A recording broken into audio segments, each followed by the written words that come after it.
With a serious face, Ghislain asks the two of them if he really does have a future wife already. Belinda laughs and says that Ghislain must be embarrassed. She tells him that she knows he is just pretending to have forgotten. Lady Elena sighs and tells Ghislain that it's Amelia from the Count of Rayfold's family. Hearing this, Ghislain's expression darkens. He can only compare that woman to a deadly spider who traps anyone in her web. That woman is Amelia Rayfold, a noble among nobles, admired by her people for her kind nature and actions that transcend social class. But later, she will lead a rebellion and come to be known as the Witch of the North. Together with the Duke of Delphini, she will sing the hymn of Perdium's downfall. That woman is a traitor, but Ghislain can only smile, thinking it might be an opportunity. He asks Belinda when his father will return. Belinda says that if he's talking about the Lord, it might take about a week. Ghislain considers this and thinks that a week should be enough. He tells Elena and Belinda that he will make a quick trip to the Rayfold estate. Belinda tells Ghislain to wait and says that it's not even the lady's birthday yet. Why is he suddenly moving? Ghislain looks back at Belinda and tells her that he's going there to collect money. Elsewhere, Lady Amelia Rayfold suddenly kneels down. She is a beautiful woman with a spider emblem on her mouth. She offers someone a pair of footwear, then looks at that person, addressing them directly and telling them to wear the shoes. But Lady Amelia is actually in the slums, facing a child who is dressed in ragged, dirty clothing. Bruises can be seen on the child's body as if she has been beaten. The child is shocked to see the lady of the house kneeling down to offer her shoes. The only thing she can say is Lady Amelia's name. Lady Amelia tells her that if someone must go barefoot in the city, it will be her alone. She calls the soldiers and orders them to provide the people with food and shelter immediately, to which the soldiers respond that they will comply. Soldiers start bringing cargo and supplies to the place where Lady Amelia is. A constant stream of thanks and gratitude flows from the people, who are grateful for Lady Amelia's support and help. She walked ahead of the soldiers barefoot, as if she were not a noble. Is she a pure-hearted woman who cares for the poor, or a hypocrite doing it only to improve her image? In the garden of Amelia Rayfold, the daughter of Count Rayfold, Lady Amelia sits and is treated like a princess by her loyal knight. She walked barefoot just a while ago, but now she wants her feet cleaned like a princess. This is proof that she's a hypocrite. This guy is Bernarf. He is Amelia's escort knight. Bernarf praises the young lady, saying that she worked hard. Lady Amelia says that her father has always demanded absolute obedience from the people of his territory. She starts patting her cat's head and says that the common folk will always follow the one who keeps them warm and well fed. Bernarf says that, with that, she has already won the people's hearts. He adds that this will definitely prove favorable in her succession competition. Lady Amelia is silent upon hearing the praise of her escort knight. Then, she starts stepping down on the face of her escort knight. Damn, what kind of fetish is this? Lady Amelia asks Bernarf what happened in the duel against the finest sword of the north. Bernarf apologizes to Lady Amelia, explaining that it was to avoid unnecessary attention. He says that if he were to stand victorious, people might start paying attention to the Lady of Rayfold. He grabs his young lady's feet and tells her that it is not yet time to reveal her claws. He kisses her feet and says to her that his blade is only for her. Damn, what kind of pointy blade is he referring to? Lady Amelia says it's what she expected, as she invested so much in raising Bernarf. She grabs his face and starts moving closer to him, telling him that he is not allowed to be weak. Lady Amelia then asks him how things are going with the merchants. Bernarf says that if she is talking about the Arctia Merchants Guild, then she need not worry. He explains that all the materials used for the reconstruction of the Forest of Beasts outpost, which was recently half destroyed by the Urk's attacks in Perdium, are being purchased through their merchant guild. He adds that, essentially, they are recouping all the support funds that Count Rayfold sends to Perdium each year. Bernarf also mentions that in addition to this, they are recruiting all the soldiers and knights leaving Perdium. Many of them are well trained from battles against the barbarian tribes, making them excellent quality. Lady Amelia says it's good to hear that. She adds that, as she mentioned before, they must maintain the appearance of a merchant guild and be thorough. She tells Bernarf that they cannot let their true identity be exposed until they have fully built up their strength. Just then, an envoy appears, excusing himself to the escort knight and the lady, who seem to be in serious conversation. Bernarf, alarmed by the interruption, stands up and tells the butler that the lady is currently resting. He asks the butler who permitted him to enter. The butler says he just received news from the gate informing him that the young Lord Ghislain Perdium has come to visit. Hearing this, Lady Amelia is annoyed and asks why that punk would come here. The butler, sweating in fear, can hardly bring himself to relay the message. He says that Ghislain Perdium mentioned he has something to discuss regarding the Merchant Guild, which alarms both Lady Amelia and Bernarf. Finally, Lady Amelia goes to the visiting room where Ghislain is waiting for her. The two future lovers or future enemies meet again. Ghislain sits in front of the lady in a careless manner and starts greeting her. Lady Amelia says nothing and only looks at Ghislain, while the cat is the only one reacting strangely to him. Perhaps Amelia was hiding her true feelings, while the cat reflected them. Maybe she wanted to bite Ghislain right now. Amelia remarks that what happened is quite unpleasant, noting that Ghislain arrived without any prior notification. She asks if he has yet to learn manners and etiquette. Ghislain simply smiles and tells Lady Amelia that her birthday is soon, so he thought he would give her a gift in advance.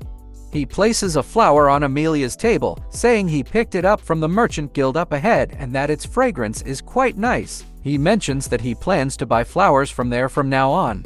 Ghislain asks her what the name of that Merchant Guild is, but then recalls, saying he believes it's the Arctium Merchant Guild. Hearing this changes Lady Amelia's mood, and she starts glaring at Ghislain. Lady Amelia says she is unsure what Ghislain is trying to say. She starts walking away, saying that now that she has received the gift, she will be off. Then she bids him goodbye. The atmosphere grows tense as Ghislain calls her name, telling her to sit down. She senses a shift in the atmosphere and begins questioning in her mind the pressure she is feeling at that moment. She starts sweating as she looks at Ghislain. To her, Ghislain was always a guy who used to squirm, barely able to speak whenever he stood before her in the past. Ghislain takes the tea and says that they need to get straight to the point. He tells her that he needs some money right now. He told Lady Amelia to give him 10,000 gold right now. Lady Amelia asks him what he just said. She says that Ghislain was visiting out of nowhere and asking for such a large sum of money from his fiancée. She asks if she should take it as the will of Count Perdium. Ghislain says that his father has nothing to do with this and to just give him the money. He starts spilling the tea in front of her and asks Lady Amelia if she's not planning to marry him anyway. Ghislain's actions catch the young lady's attention. He says she might even marry that escort knight, for example, and that if she becomes the lord of this land, that might be more than possible. Ghislain adds that if word spreads in Rayfold about her secretly building up her power, where the fight for succession is fierce, something might happen. But before he can finish his sentence, the cat suddenly interrupts, showing its anger. The cat stands as the forefront of the girl, shielding her from showing her indecent side. Lady Amelia gets serious and addresses Ghislain, saying he shouldn't say things like that, even as a joke. Ghislain responds that she doesn't need to worry because he'll keep it a secret for now. However, he threatens that this might change if he leaves the room empty-handed. Amelia, unthreatened, says that won't happen. She then calls her escort knight, Bernarf, who slowly opens the door. He walks in like he's the main character or something. Bernarf introduces himself and mentions to Ghislain that it has been a while. Ghislain looks at the escort knight seriously. To Ghislain, Bernarf is the one man who has always stayed by Amelia's side, a skilled individual who could potentially be compared to the finest sword of the north at this time. Ghislain tells Lady Amelia that if he dies here, a war may break out. He asks if she's sure she can handle that. Lady Amelia says there is nothing to worry about. She explains that a sudden Rigwan barged in, caused chaos, and was killed by the hand of the escort knight. She says that is what the world will hear about Ghislain's demise. The villainous woman then orders her escort knight to kill Ghislain. Bernarf starts unsheathing his sword and says that he will follow the young lady's wish. Ghislain also picks up his sword, saying that if this is how she wants to play, then he has no choice but to get a little serious. Bernarf showed his strong aura as he approached Ghislain, but Ghislain remained seated in front of this formidable enemy. Bernarf seemed to prefer a rapier rather than a traditional sword. However, instead of attacking, Bernarf simply smiled at Ghislain. This smile alarmed Ghislain, making him think that something was strange. He became alert to his surroundings and noticed a mysterious presence. Suddenly, the armor in the center of the room started moving on its own. There was actually a hidden assassin inside, aiming to pierce Ghislain. But instead of hitting Ghislain, the assassin struck the chair that Ghislain had thrown at him. Ghislain had rolled out of his seat, causing the assassin to stab the chair. Using this momentum, Ghislain kicked the assassin, sending him crashing into the crystal window of the visiting room. Both Bernarf and Lady Amelia were shocked by his agility. Ghislain looked at them and commented that they must have prepared an assassin. He accused Lady Amelia of feigning politeness while launching a surprise attack. Ghislain then rushed toward Bernarf, telling Lady Amelia that they were showing poor hospitality. Ghislain released an upward strike, which the escort knight managed to block. Ghislain asked Bernarf if Rayfold County was ignorant of chivalry. Bernarf apologized but reminded Ghislain that he was the one who was rude first, saying that Ghislain was inconsiderate for arriving unannounced and unsettling the lady. Bernarf twisted his arm to capture Ghislain's sword, telling him that there was no need to be polite to such a person in the first place. This made Ghislain even more alert as Bernarf attempted a thrust with his rapier. Ghislain rotated his body to fully evade the attack, using his other hand to regain control of his sword. Taking advantage of the position, he kicked Bernarf's hand, causing him to lose his grip on the rapier. Ghislain then grabbed his own sword and managed to kick the escort knight away. In the end, it was Bernarf who was being pushed back by Ghislain. Bernarf looked seriously at Ghislain, realizing that he had underestimated him. He had heard that young Lord Ghislain was all talk with no real skill, but now his perception was starting to change. Ghislain could no longer be considered a rookie.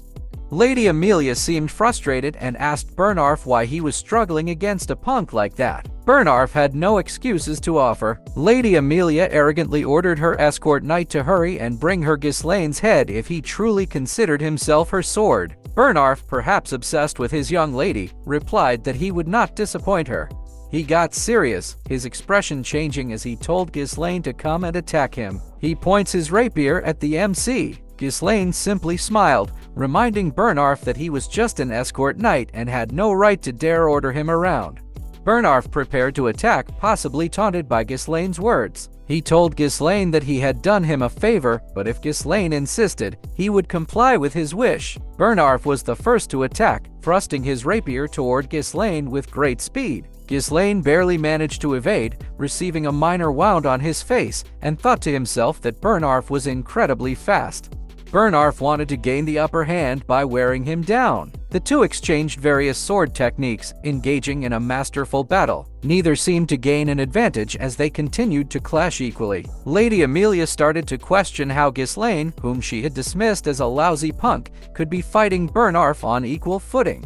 She observed the battle more closely and noticed something different. The two continued to exchange strikes. Bernarf relied on his rapid thrusts, perhaps one reason why Lady Amelia favored him as an escort knight. At one point, Ghislain managed to trap Bernarf's rapier within the handle of his sword and reached close enough to strike Bernarf's side. Bernarf, sensing the sword nearing him, didn't let it slide through his body. Instead, he rotated his arm, capturing Ghislain's sword and trapping it between his arms, which once again alarmed Ghislain. Then, he thrusts his sword with even faster speed, aiming at the MC. Ghislain looks at him as if annoyed that he's using the same sword technique again. The same thing happens. Ghislain grabs hold of his sword and rotates his body to kick down Bernarf.